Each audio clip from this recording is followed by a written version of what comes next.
Gemini, big welcome to you. This is your tarot reading for the entire year of 2023. Gemini, it's coming from the mountains of Java, and I really hope that you get something useful from this. I sincerely do.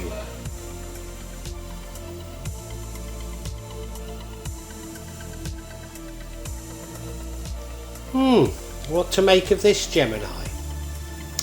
I mean, it's for an entire year, so I have to look at it slightly differently to others, but I'm not sure what I make of it at all at the moment. You look at that middle card, Hierophant. I normally associate it with formal religion, but I've got a distinct feeling that that isn't what this is about. It's sort of following tried and tested ways, conservative ways, and it's like you're taking advice from somebody on how to do things in ways that are well known. Yeah, I can't discount religion because it normally means that. The recent past, we have the Lover's card, which is what it sounds like, love. Now, is it saying you've lost a... I don't think it is saying you've lost a love. I don't think it is. No. And your current energy is that strength, so a lovely card to have, a great card to have, this strength card. It's an inner strength. In the future we have the Knight of Wands. He's brave, he's fearless, but he does tend to rush into things without thinking. Don't know if that's what we should see reading that or not. We now have the Queen of Cups, and this leads to the outcome, and given we've had the Lover's card, I think this reading's about love. Yeah, I think it's about love. This is you being very loving, very empathetic, but maybe a little bit vulnerable. What would offset or change the outcome is the Hanged Man, and that would be you being reluctant to act, waiting and seeing the lie of the land before you do something. And now the outcome is a lovely outcome, because the outcome is the Ten of Cups. So it really is the Happy Families card. So it looks as though you not only find it looks as though this love develops into a happy family. I wonder if in the recent past you found a love and you've been reluctant to take it forward, and this is saying in 2023 you do. That's one possible explanation, but I need to look at things in much more detail, and I hope you'll stay with me for that. If it's having resonance, please make a comment, hit the like button. And what you could also do is you could subscribe to my channel and hit the bell so you get future notifications. And, you know, I really do need to thank you in anticipation of you doing those things for me. So, thank you very much, Gemini.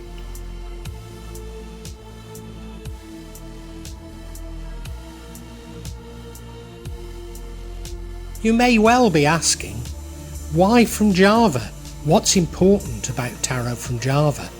And the truth is, there is nothing so important about tarot from Java. Simply that here in Java we have many different spirits who will come to help in your tarot reading. It'll probably put a different reflection on things. For example, the spirits here are less likely to be concerned about love and finances, despite people in Java being every bit as interested in these things as the rest of us. But maybe the spirits are trying to tell us something else. Now I'll be using probably 2 decks, but out of 3 decks. So the first deck is Tarot Nusantara, the second deck is the Steampunk deck, and the third deck is the Light Visions Tarot. Tarot Nusantara is actually a new one to me, which I love. whereas the light visions I've struggled with as a result of the rendering. Although I think I'll grow into it, I will keep using it and coming back to it. You can see on all of them I'm using quite a lot of salt, and that's to clear the energy and the spirits from them, something that I do fairly regularly with my tarot. And I also, you'll see a number of Gemat there that I use just to bring a good energy to the tarot and to my reading.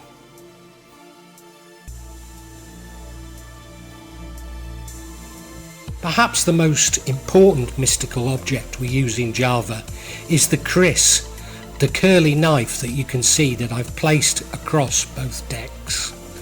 Kris are very important for bringing the spirits to work on any object here in Java. And I call on the spirits of the mountains to assist me in shuffling the cards, in selecting the cards and interpreting them correctly for Gemini for the year of 2023.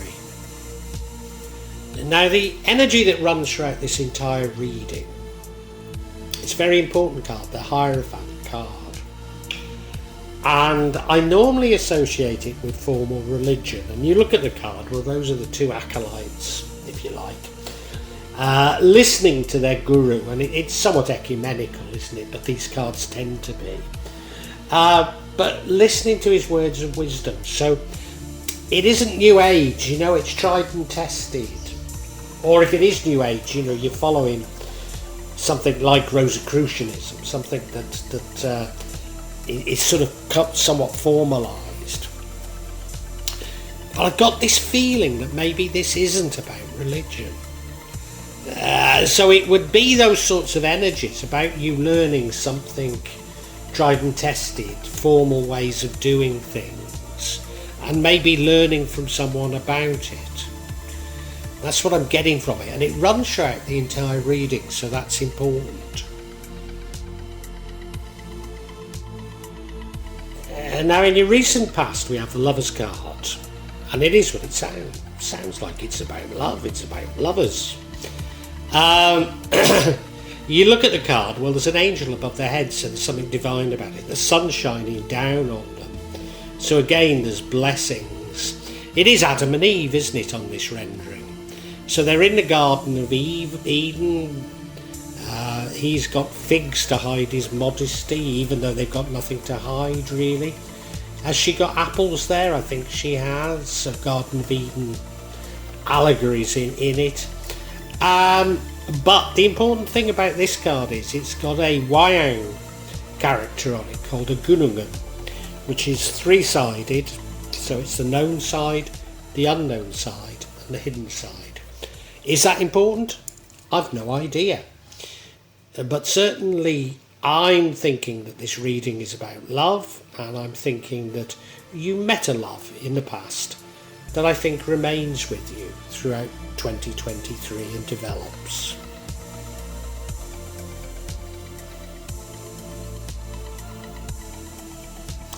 Now, your current energy is that of strength. Why do you need to be strong? I don't know, because I can't see anything so negative in here. It's saying you need to be strong. It's an inner strength. You look at the card, it's the woman, not the lion that's strong. She's probably just taken a splinter out of the lion's paw, and the lion will always protect her, but it's the fact that she's not frightened of the lion which is her real inner strength. So you can call on this inner strength to get you through difficult times, but there's no real indication of difficult times. If there are difficult times, then maybe the Hierophant card is about religion. Maybe I've got it wrong. I'm not sure. I can't see a reason.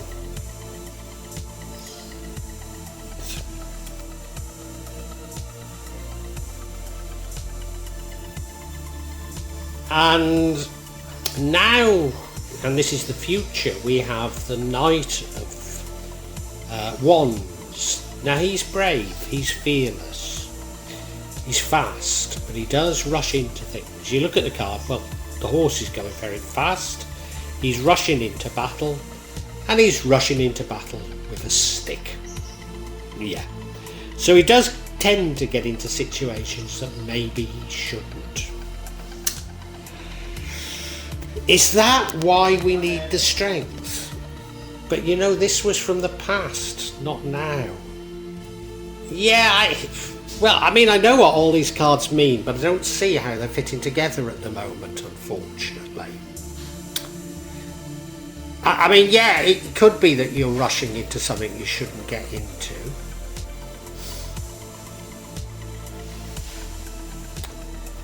But then if I look later on, I think it's the right thing to do. So I don't know. Maybe you need courage to do something that you've been putting off. Maybe that's it. Now, the energy that will bring about the outcome is the Queen of Cups. She's very empathetic, very loving. She loves everyone. And she's a lovely queen, you know. People do tend to like her, but potentially she gets exploited by others. I don't think that's what we should read into this. Particularly not given we've got that strength card. Do you know what? I'm getting the feeling that this Lovers card, this love that's back there's some sort of an issue with this love, you know? Going back to when I was when I was a young man, I had a Jamaican girlfriend, you know, when in the days when sort of mixed race couples were very rare indeed. You know, it's something like that. Maybe you've met somebody and they're the same gender as you and you've never considered yourself gay. I don't know. You look at the card, you know, she's full of love. But she is a bit of a fool, maybe. What the hell is she doing with her throne on the seashore when potentially the tide is coming in? I don't know.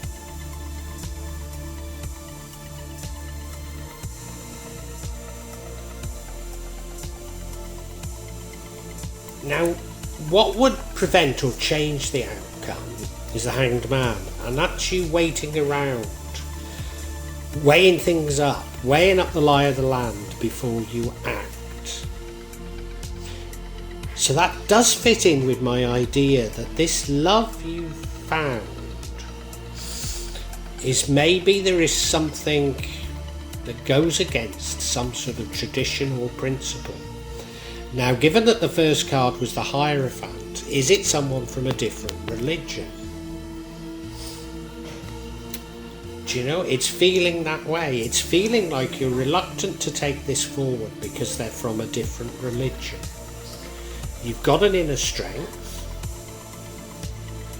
You end up saying, bugger it, and going for it, and I think you're going to end up happy. This might be enforced upon you. Others might be saying you can't marry them because of they're Muslim or they're Catholic or whatever it might be, you know. I mean, I had to become a Muslim in order to marry my wife, and very pleased I am too. You know, I've discovered God again through becoming a Muslim. Very happy to be Muslim and very happy to be married to a Muslim. You know, so all I can say to you is don't be put off if I've got this right.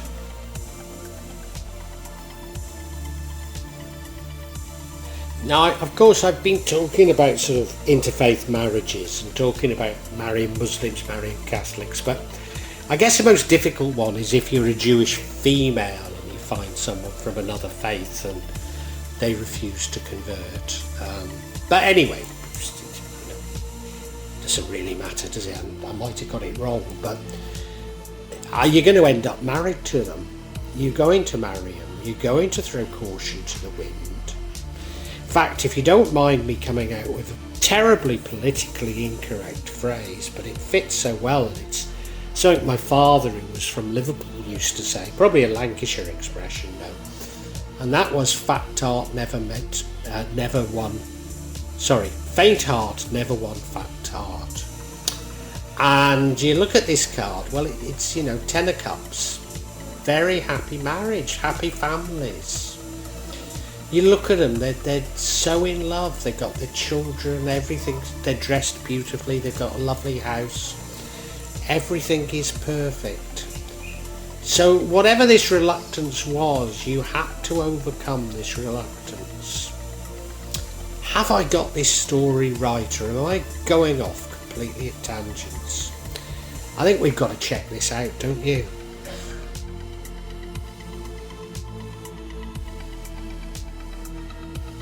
Now, I've been getting clarity on these central cards, and that's, I think, because of, you know, if it lasts a year, these are so important.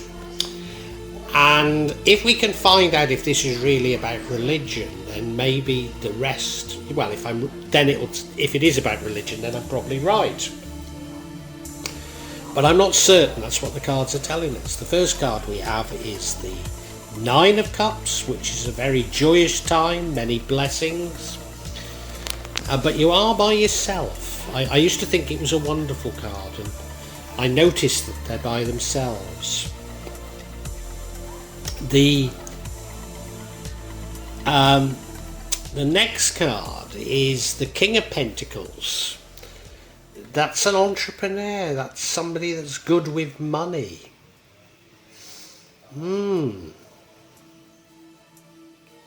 So one is having a good time and the other is money. And this is sort of confirming the Hierophant card. And the final card is the 7 of Pentacles, which is about long-term investments and savings.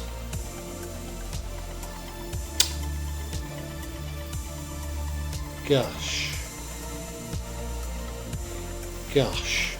I'm not sure.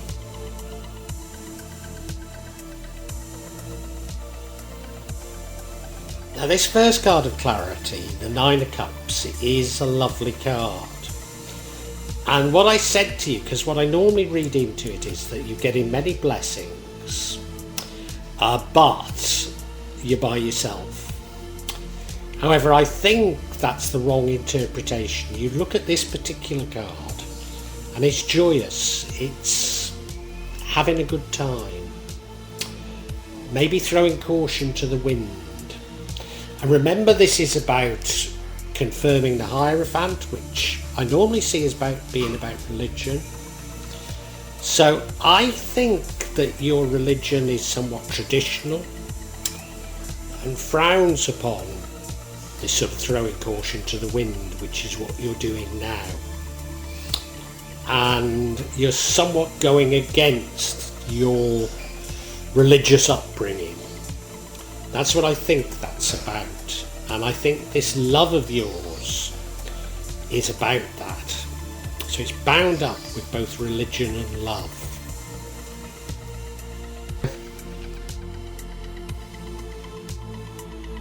And we now have the King of Pentacles, entrepreneur, someone who's cautious with money, somebody who thinks about money. And remember, this is confirming a religion.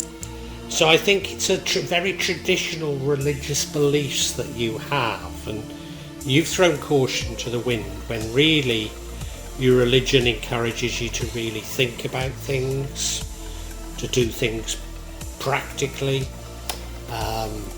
before you get married, to save up for that marriage. I think that's what it's about. You look at him, he looks wise, doesn't he? He looks like he knows what he's doing. So I think your sort of formal religious beliefs encourage you to have this sort of very mature approach towards things. And to a certain degree, as a person, you struggle with that. That's what I believe is happening here.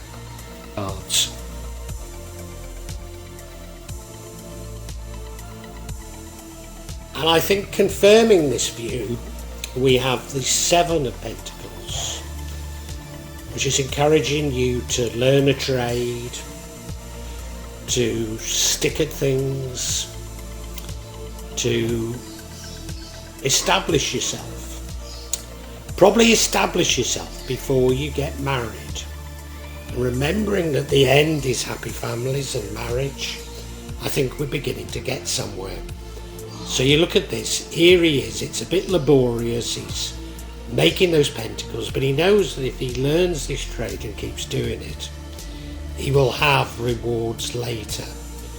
Whereas I think to a certain degree you're someone that does like to rush into things, does think you're led by the heart, whereas you're being told that you should be led by the brain. Yeah, I've got there. I'm going to summarise for you.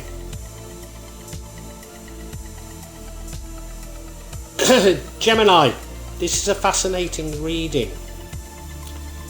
Religion plays a very big part of it. Religion and tradition, should we say. I mean, it might not be religion, it might be just your family or cultural upbringing. But your family, cultural upbringing, or your religion emphasises hard work, emphasises savings, emphasises being led by the brain, learning things, not rushing things, learning things, sort of investing for the future. But you've already met somebody that you love very deeply. And I think in all likelihood, either you've got them pregnant or you get pregnant, depending on your gender, by them. And you're not ready for it yet because you've not established yourself in your career, you've not really got the money to marry them. But I think the universe is encouraging you to do something about it. It's saying you're brave. It's also suggesting that you should throw caution to the wind. You're a very loving person. And I think those around you are worried that you're a little bit too led by the heart. And people are telling you, no, you've got to hold off. This isn't the right time. And indeed, you could keep putting things off. But I don't think you do. And should you marry this person, you're going to be very happy and have wonderful, happy families. But it's very much going against probably your religion and almost certainly your culture and what others are saying to you. You might be young, you might... This family has come far too soon. But the universe is saying, no, you can be happy with this. Fly against tradition. And do be led by your heart this time. Be led by your heart, yeah. I'm not sure that the pregnancy is right, but if I'm correct, then you're going to be you're going to have a happy family whatever, so it's going to be happy families whatever. But yeah, it's this sort of interplay between the heart and the brain, and you've sort of been brought up to do everything by the brain, whereas somewhat instinctively you're led by the heart. But you're brave, you're going to get through this and it's going to end up very well.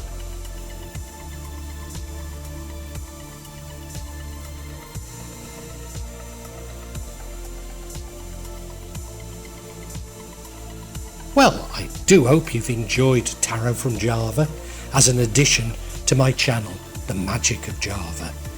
Please take a look at the other videos that I have on this channel about magic from Java, and I hope that you will become a subscriber. Now, if you want to hear your next tarot reading, hit the button, and that will inform you of when I publish new readings. I'm certainly going to do a reading for every month, but maybe I will try them a bit more frequently, say a mid-month reading, and maybe also some special readings. But above all, thank you so much for listening to me.